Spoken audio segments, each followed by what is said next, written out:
আমার হাতে OnePlus 13 কেন এবং কখন পারচেস করলাম, চলো আজকে এটা নিয়ে কথা বলি।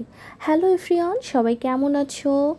আমি কঙ্কাবতী অনু আবার একটা ছোট্ট ভিডিও নিয়ে তোমাদের সামনে হাজির।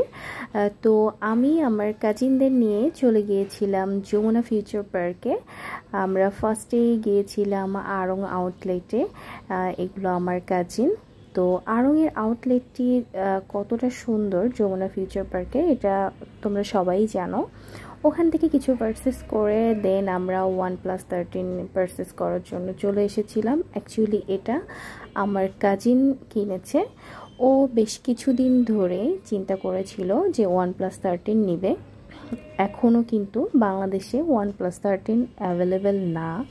শুধুমাত্র যারা আগে থেকে অর্ডার করে রেখেছিল তারাই এটা খুব দ্রুত পেয়ে গেছে। তো এই তো আমি এটা দেখাচ্ছি তোমাদের। এটা এত জোস একটা ফোন এবং এটার ক্যামেরা ফিচার খুবই সুন্দর। তোমরা এটা ট্রাই করতেই পারো যারা নতুন ফোন নিতে চাচ্ছ।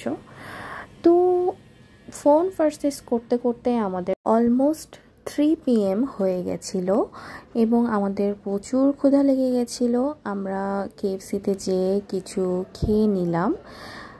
দেন আমরা র্যান্ডম ঘুরছিলাম। অ্যাকচুয়ালি কাজিনরা অনেক দিন পর দেখা হলে কখন যে সময় চলে যায় এটা আসলেই মানে বোঝার উপায় থাকে না। দেন আমরা আবার চলে এসেছিলাম আর একটা স্টলে।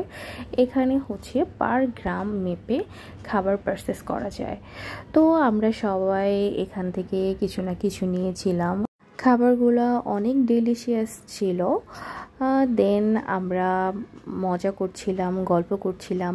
মজা মাস্তি করতে করতে আমি চারপাশের কিছু ক্লিপস নিচ্ছিলাম। দেন এই তো একটু মডেলিং করলাম। তারপর আমরা নতুন ফোনে কিছু ছবি তুললাম। এখানে OnePlus 13-এর একটা প্রোগ্রাম চলছিল অ্যান্ড লাকিলি আমরা আগেই OnePlus নিয়ে নিতে পেরেছিলাম। এই তো আমরা কিছুক্ষণ প্রোগ্রামটি দেখলাম। তারপর র্যান্ডম কিছু ক্লিপস নিচ্ছিলাম আমি।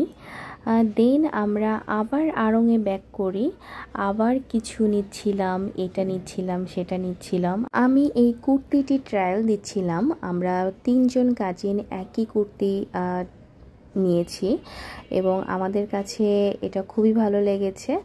দেন আমরা বাসায় ব্যাক করি 7 PM।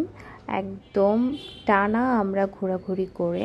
এই তো এভাবেই কাটলো আমার 14ই ফেব্রুয়ারি। এই ছিল ছোট্ট একটা ক্লিপস। সবাই ভালো থেকো, আবার দেখা হবে কোনো মুহূর্তে নতুন কিছু নিয়ে।